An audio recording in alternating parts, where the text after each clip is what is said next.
Marcos, y vamos al encuentro del licenciado David Miazo, licenciado en Economía, economista jefe de FADA. FADA es la Fundación Agropecuaria para el Desarrollo de Argentina. Vi unos trabajos muy interesantes, muy gráficos, como por ejemplo el changómetro.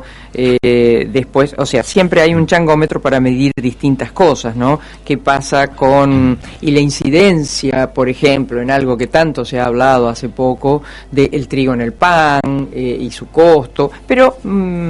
Y el precio desde la salida de la tranquera claro, hacia la góndola, ¿no? Sí, hacia el cliente, hacia el consumidor.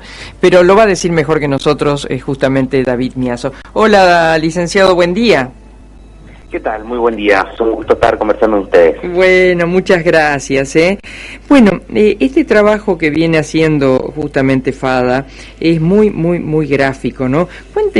Cuénteles a nuestros oyentes, por ejemplo, a mí me impactó cómo todo se multiplicó por 6 prácticamente desde el 2017 a la fecha. Bueno, exactamente. Este es un seguimiento que hacemos con FADA, que se llama changómetro, que todos los meses, en realidad lo que vamos haciendo es un poco traducir el dato de inflación, porque tomamos de hecho los propios datos del INDEC para hacerlo. Y básicamente el ejercicio que hacemos es el siguiente. En términos de alimentos y bebidas, digamos, un changuito, lo que costaba 1.000 pesos en diciembre de 2017, como para tomar un valor redondo, lo que costaba 1.000 pesos en diciembre del 17, hoy cuesta, algo más de 4 años después, 6.123 pesos. Es decir, que sin la inflación de marzo. Exactamente, a marzo, exactamente con los datos de esta semana. Es decir, que solo poco más de 4 años se multiplicó por 6. Por ejemplo, lo que necesitabas 1.000 pesos para comprar en diciembre del 17, necesitaste 1.500 en diciembre del 18, 2.300 en diciembre del 19, 3.300 en diciembre del 20, 5.000 en diciembre del 21 y 6.000 en marzo del 22, 6.123. Claro, incluido este marzo. También viendo cómo se acelera. Claro.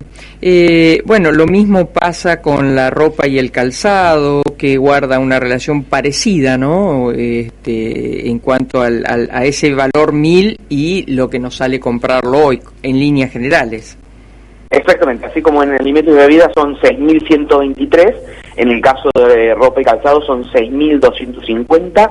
Esto también lo hacemos como para mostrar que no es solamente alimentos el problema, que claro, si bien se suele poner el foco sobre eso, en realidad está pasando con todos los bienes y servicios de la economía, porque justamente no está el problema hacia dentro de una cadena productiva, donde muchas veces se quiere llevar o se lleva la discusión de que qué pasa con el supermercado, que los grupos concentrados, que la especulación, que los precios internacionales de los granos, por nombrar distintos argumentos y distintas discusiones que se dan en el tiempo.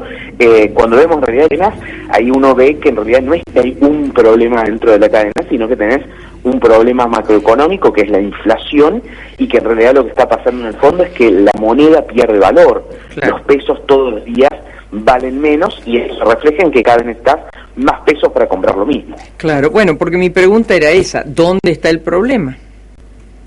Bien, justamente está acá, pierde valor la moneda. ¿Por qué pierde valor la moneda?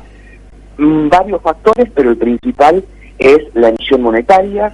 Hace años que se imprimen pesos sin ningún tipo de respaldo, cada vez hay más pesos, entonces la única consecuencia lógica es que esos pesos cada vez van al menos. A ver, si mañana yo duplico la cantidad de leche que hay en los supermercados, por un ejemplo con otra cosa, el precio de la leche va a bajar porque va a haber mucha más oferta que demanda. Bueno, lo mismo pasa con el peso. No deja de ser una mercadería el peso es una mercadería más, ¿o no?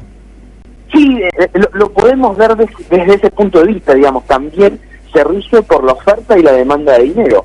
Si yo tengo un alto nivel de oferta de dinero y al mismo tiempo se combina con una baja demanda de dinero, ¿por qué? Porque los argentinos no queremos tener pesos, porque hemos aprendido que los pesos pierden su valor.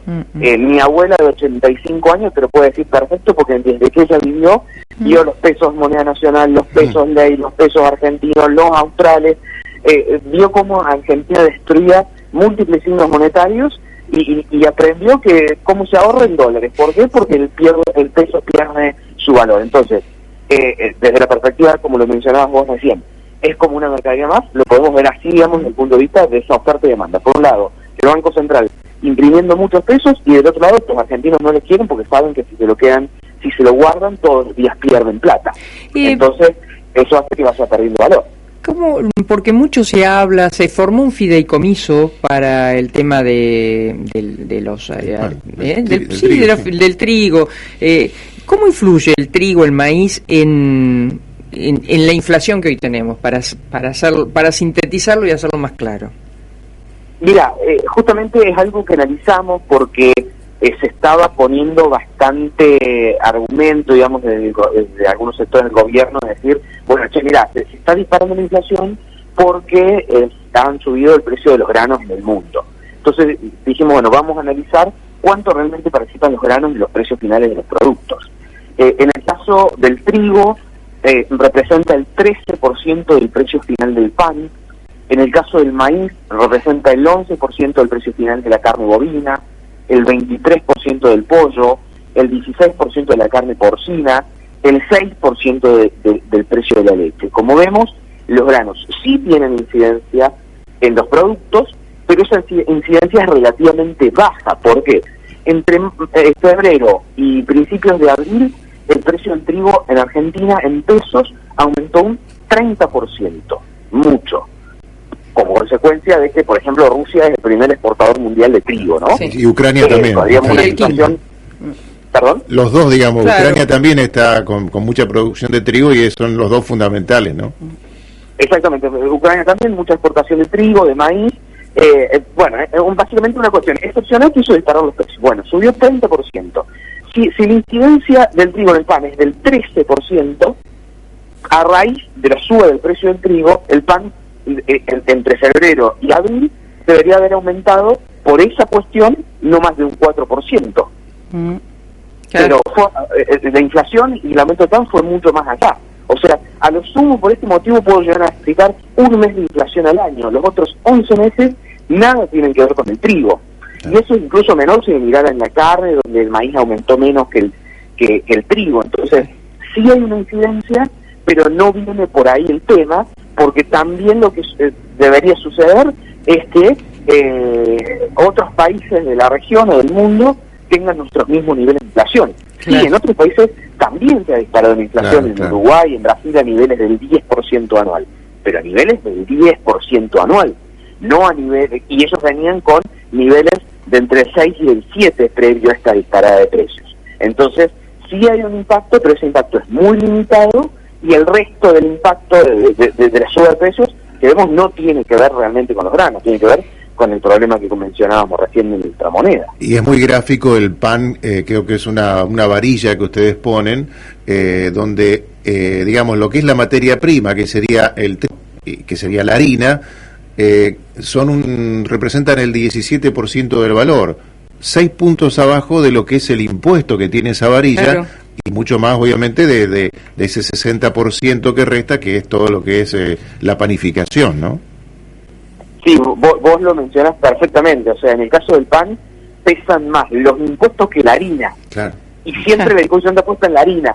Justamente por eso lo queríamos remarcar. En el caso de la leche, de la carne, que los impuestos representan el 28% del precio final, representan lo mismo que el ternero, que es una de las partes más caras de producir en la cadena de producción bovina, porque necesitas una vaca y media, necesitas un año y medio para producir ese ternero, y representa lo mismo que los impuestos. Claro. Ya que sos economista, te pongo en un aprieto, ¿hay manera de solucionar la inflación? ¿Hay manera de solucionar la inflación? El mundo la ha aprendido, si bien la desaprendió con la pandemia, porque todos los países del mundo se largaron a imprimir moneda y a gastar, y es lo que estamos viendo también en el mundo, ¿no? Que preocupa la inflación en Europa, preocupa la inflación en Estados Unidos, preocupa la inflación en los países de la región, porque todos se largaron a gastar y a imprimir como si no hubiera un mañana, ¿no? Con la excusa de la pandemia. Entonces, lo que te iba a mencionar, me fui con este tema, pero sí se puede resolver, el mundo lo ha aprendido, los países de nuestra región tuvieron muy similares con la inflación hasta fines de los 80, la mayoría desde principios de los 90 y algunos desde fines de los 90, me refiero por ejemplo a Brasil, que tuvo la última gran devaluación en el año 98, lo han sabido solucionar. Hace 20 a 30 años, de acuerdo al país de la región que veamos, que tiene el tema solucionado.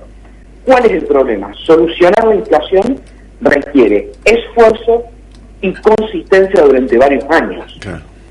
Y esa es la cuestión. Los políticos, por ponerlo de alguna manera, quieren resultados ya. Y el combate real contra la inflación no tiene resultados ya. Hoy tiene montones de costos políticos porque hay que sincerar variables, hay que bajar gasto público, hay que bajar emisión monetaria, que son todas cosas muy populares, no sí, sé cómo decirlo. Sí. Perdón. Antipopulares. Antipopulares, Sí. Exactamente, son montones de medidas que no son para nada populares y que recién van a empezar a dar efecto en 2 o 3 años. Por eso,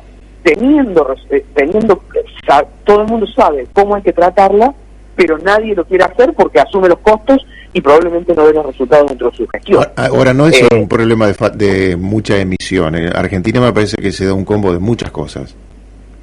Sí, se da un combo de muchas cosas.